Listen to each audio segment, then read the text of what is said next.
Oke, bismillahirrahmanirrahim. Assalamualaikum warahmatullahi wabarakatuh. Selamat pagi dan salam sejahtera untuk kita sekalian. Shalom, Om Swastiastu, Namo Buddhaya, salam kebajikan dan salam Pancasila.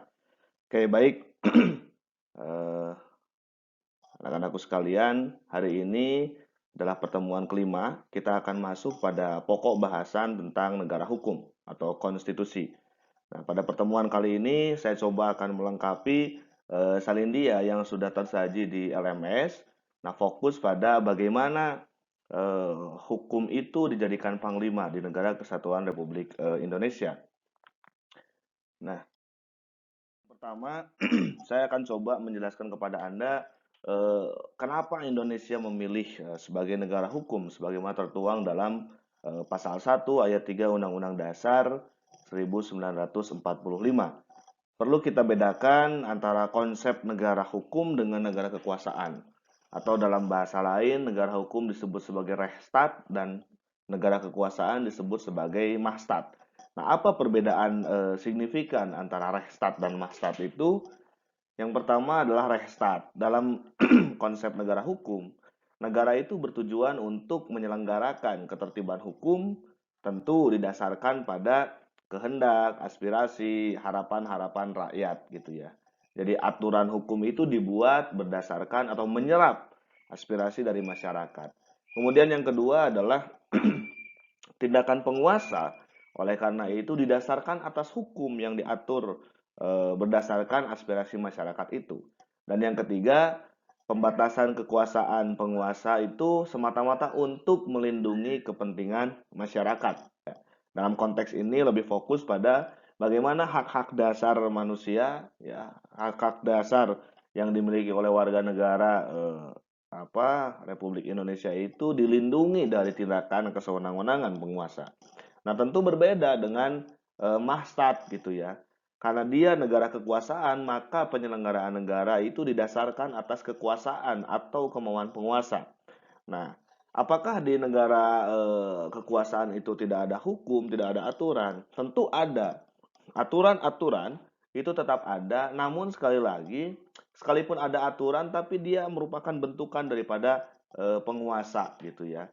Ya, oleh karena itu cenderung ya terjadi kesewenang-wenangan karena sekalipun ada peraturan itu dibuat berdasarkan kehendak dan kemauan penguasa atau hanya sedikit saja mengakomodir apa yang menjadi harapan dan kebutuhan masyarakat atau rakyat. Kenapa hukum itu perlu gitu ya? Kenapa perlu ada pembatasan kekuasaan? Lord Acton mengatakan power tends to corrupt and absolute power corrupt absolutely, bahwa kekuasaan yang absolut cenderung melakukan penyimpangan-penyimpangan. Oke ya, jadi semakin seseorang itu memegang kekuasaan, maka potensi untuk melakukan penyelewengan itu semakin terbuka ruang. Nah, oleh karena itu, bagaimana agar tidak terjadi kesewenang-wenangan itu, maka yang harus dilakukan adalah melakukan pembatasan melalui mekanisme hukum. Ya, jadi di sini penting bagi kita memahami kenapa pada akhirnya Indonesia itu memilih sebagai Rechtsstaat bukan Mahstat. Bagaimana sebetulnya konsep negara hukum itu? Gitu ya. Dalam konsep negara hukum ada dua setidaknya. Yang pertama adalah konsep negara hukum klasik ya. Nah, negara hukum klasik ini tentu berbeda dengan konsep negara hukum modern ya. Dalam negara hukum klasik misalnya, negara hukum hanya menjaga agar tidak terjadi pelanggaran terhadap ketentraman dan kepentingan umum, seperti yang telah ditentukan oleh hukum yang tertulis. Nah, apa namanya yang menjadi fokusnya adalah hukum tertulis. Nah, yang kedua, hukum itu ada untuk melindungi jiwa, benda, dan hak asasi warganya, namun secara pasif. Nah, negara tidak turut campur dalam bidang-bidang perekonomian atau penyelenggaraan kesejahteraan rakyat.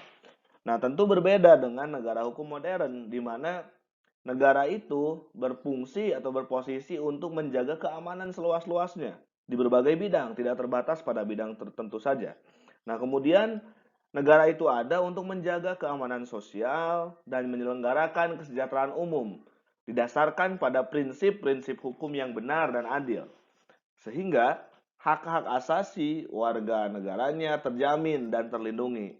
Anda bisa lihat misalnya kalau dalam konstruksi hukum kita, itu di Undang-Undang Dasar Negara Republik Indonesia tahun 45, terutama di bagian pembukaan pada alinea keempat, dan di pasal 33 serta pasal 34 Undang-Undang Dasar Negara Republik Indonesia tahun 45. Jika kita lihat karakteristik dua konsep ini, apakah konsep negara hukum klasik ataupun negara hukum modern, maka Indonesia lebih tepat, lebih condong masuk pada atau menerapkan konsep negara hukum modern dibandingkan negara hukum klasik. Karena seperti yang kita ketahui, dalam konteks Indonesia tidak hanya hukum yang sifatnya tertulis saja, tapi hukum yang tidak tertulis pun diakomodir. Tidak hanya terbatas pada satu bidang saja, tapi hukum itu mencakup semua bidang kehidupan berbangsa dan bernegara. Nah, bagaimana konsep negara hukum di Indonesia? Nah, Prof. Mahfud MD misalnya menjelaskan bahwa konsep negara hukum Indonesia itu adalah konsep negara hukum prismatik yang mengakomodir rule of law, ya, nilai keadilan dengan nilai kepastian atau Rechtsstaat, ya. Nah, konsep negara hukum prismatik ini punya 3 nilai, yang tentu ini bisa membedakan dengan konstruksi negara hukum di negara-negara yang lain. Nilai yang pertama misalnya ada nilai ketuhanan. Ya, itu sebagai ciri, ya, ciri karakteristik yang melekat pada diri warga bangsa. Kemudian ada nilai keadilan hukum, dan yang terakhir ada nilai kepastian hukum.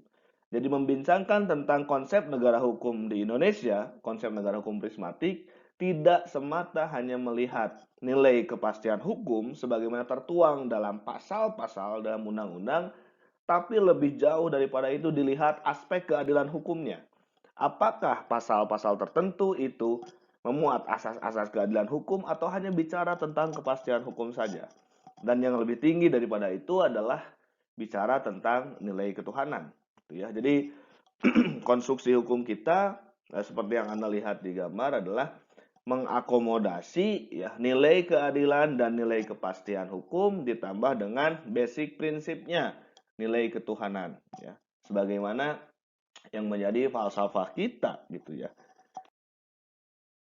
Selanjutnya, Indonesia ini menganut konstitusional sistem di mana pemerintah itu berdasar atas sistem konstitusi atau hukum dasar yang ada, yang tidak bersifat absolut. Jadi memang betul-betul kekuasaan itu dibatasi gitu ya, dibatasi dalam suatu sistem konstitusi. Nah, negara hukum Indonesia kalau kita lihat di Undang-Undang Dasar 1945 mengandung beberapa prinsip. Antara lain yang pertama adalah norma hukumnya bersumber pada Pancasila, ya, sebagai hukum dasar nasional, atau dalam undang-undang peraturan perundang-undangan di Indonesia, ya, dia dijelaskan Pancasila sebagai sumber daripada segala sumber hukum yang ada di Republik ini. Kemudian yang kedua, sistem yang digunakan adalah sistem konstitusi yang berkedaulatan rakyat atau menganut prinsip demokrasi. Kemudian yang keempat, ada prinsip kesamaan kedudukan dalam hukum dan pemerintahan. Bisa Anda lihat di pasal 27 ya, Undang-Undang Dasar 45. Kemudian adanya organ pembentuk undang-undang, Presiden bersama-sama dengan DPR. Kemudian sistem pemerintahannya adalah presidensil dan pada kekuasaan kehakiman yang bebas dari kekuasaan lain. Nah, kemudian yang terakhir adalah hukum ini bertujuan untuk dapat melindungi segenap bangsa Indonesia dan seluruh tumpah darah Indonesia dan lain sebagainya sebagaimana tertuang ya dalam pembukaan Undang-Undang Dasar 45 gitu ya. Kemudian adanya jaminan hak-hak dasar dan kewajiban dasar manusia bagaimana tertuang di pasal 28 Undang-Undang Dasar 1945. Dalam konteks hukum ini sering kita bincangkan tentang ada satu teori pertingkatan hukum atau yang dikenal dengan Stapelbau-Recht teori yang dikemukakan oleh Hans Kelsen ya dan Nawiaski. Nah, menurut Hans Kelsen bahwa hukum itu hierarkinya itu bertingkat gitu ya. Mulai dari Grundnorm, kemudian general norm dan individual norm. Grundnorm itu ada undang-undang dasar, kemudian general norm ada regeling atau basic king untuk individual norm. Di mana Peraturan itu dari mulai yang sifatnya umum, abstrak menuju ke yang lebih spesifik ya. Nah, semakin ke bawah maka aturan itu semakin menuju pada hal-hal yang konkret ya atau operasional gitu ya. Makanya dalam konteks hukum dikenal istilah lex specialis derogat lex generalis, bahwa hukum yang spesifik itu mengalahkan hukum yang sifatnya umum. Atau semakin dia konkret, maka itulah yang dijadikan kerangka acuan karena memuat hal-hal yang lebih nyata. Nah, bagaimana implementasi Stephen-Bauer teori dalam konteks hukum Indonesia ya? Kalau Anda lihat undang-undang tentang peraturan perundang-undangan nasional ya di Indonesia, maka dalam konteks Indonesia yang pertama yang menjadi grundnormnya itu adalah Undang-Undang Dasar Negara Republik Indonesia tahun 45. Setelah itu ada TAP MPR, selanjutnya ada undang-undang atau peraturan pemerintah pengganti undang-undang. Kemudian ada peraturan pemerintah, peraturan presiden, peraturan daerah provinsi, dan peraturan daerah kabupaten atau kota. Nah, pertanyaannya sekarang di mana posisi Pancasila sebagai sumber daripada segala sumber hukum yang ada di Indonesia? Nah, Pancasila posisinya ada di paling atas. Dia harus masuk pada semua tata aturan yang ada di Indonesia, mulai dari Undang-Undang Dasar sampai ke peraturan daerah. Karena itu Pancasila punya sifat meta yuridis dan lebih pas dikatakan sebagai stat fundamental norm. Oke ya. Jadi yang menjadi fundamen norma, fundamen aturan hukum dalam sebuah negara, dia harus masuk ke semua tata aturan yang ada. Tidak hanya masuk ke undang-undang dasar, tapi harus masuk sampai ke peraturan daerah yang lebih spesifik.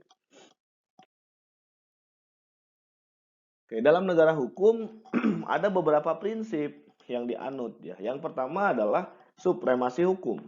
Kemudian ada persamaan dalam hukum, menganut asas legalitas, ada pembatasan kekuasaan. Di situ dikenal ada organ-organ eksekutif yang independen ya.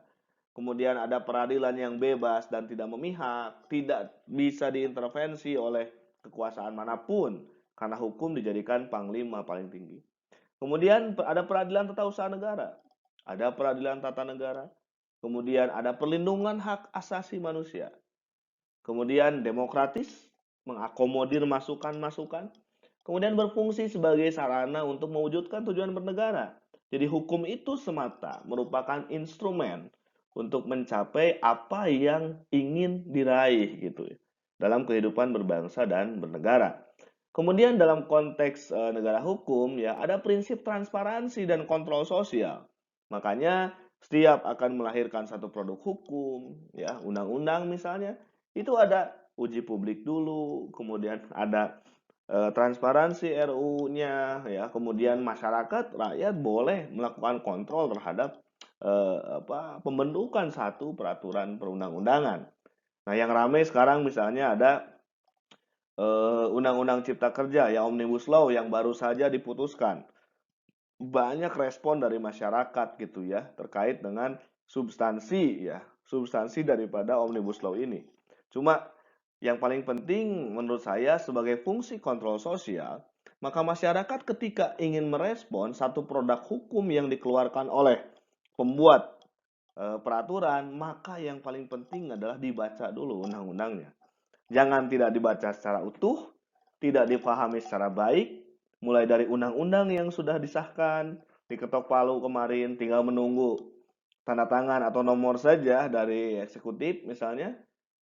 Kita juga harus baca dulu RU-nya, proses yang terjadi di DPR seperti apa, daftar inventaris masalahnya seperti apa, dan naskah akademiknya seperti apa. Ya, yang menjadikan perlunya undang-undang itu dibuat gitu. Nah, ketika kita sudah memahami itu dan kita melihat ada sesuatu yang kurang pas, maka boleh kita ajukan kritik. Bagaimana hubungan negara hukum dengan demokrasi? Indonesia yang memilih sebagai negara demokrasi tentu sangat berkait erat dengan konsepsi negara hukum ini. Karena sistem demokrasi tidak akan berjalan dengan baik tanpa ya didukung oleh sistem hukum yang baik pula. Nah, Frans Mangkususeno misalnya menjelaskan ada 5 gugus ciri hakiki dari negara demokrasi. Yang pertama adalah negara hukum. Nah, ini jelas. bahwa negara demokrasi mesti dia masuk Reichstag bukan Maksat. Karena apa? Karena suara-suara rakyat itu diakomodir di situ. Kemudian pemerintahan di bawah kontrol nyata masyarakat. Ya, adanya pemilihan umum yang bebas, diakuinya prinsip mayoritas, serta adanya jaminan terhadap hak-hak minoritas. Nah, kalau kita lihat ya sepanjang perjalanan sejarah bahwa tumbuhnya negara hukum ini baik secara formal maupun material bermula dari gagasan demokrasi konstitusional, yakni sebuah negara demokrasi yang berdasar atas konstitusi. Ya. Gagasan demokrasi konstitusional di abad 19 itu ya menghasilkan negara hukum klasik yang cenderung formal. Dan gagasan demokrasi konstitusional ya itu menghasilkan rule of law yang lebih dinamis.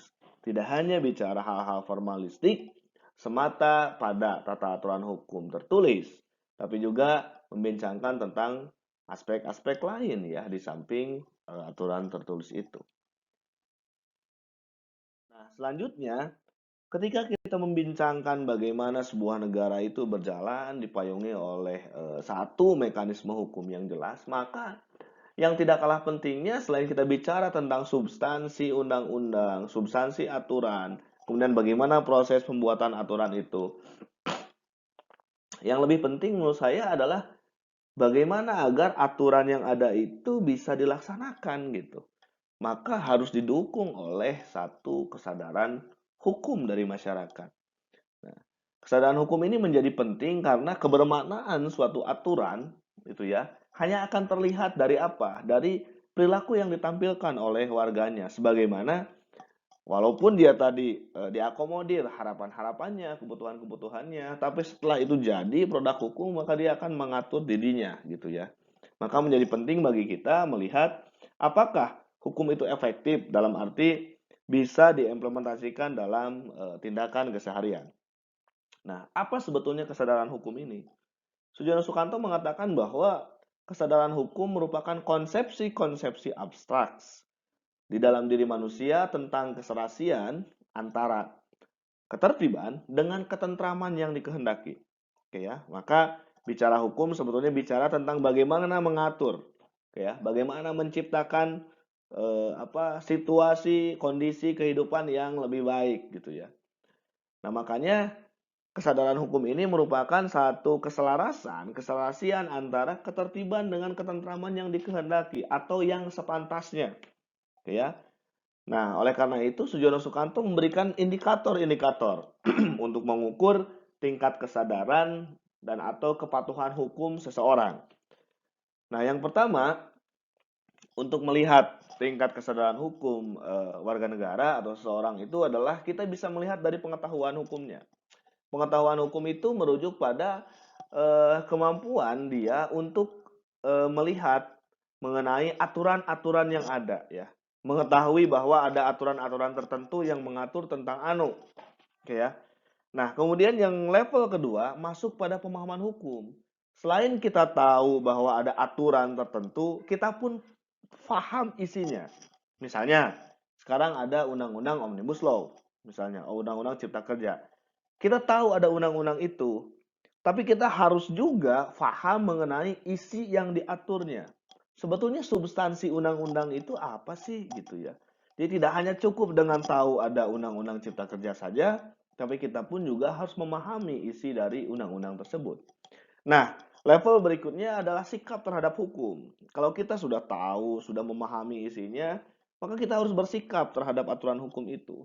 Dimana kalau kita misalnya melakukan sesuatu yang tidak sejalan dengan aturan itu, maka ada perasaan bahwa, oh kita tuh salah. Oh kita tuh melakukan pelanggaran-pelanggaran terhadap aturan. Dan lain sebagainya.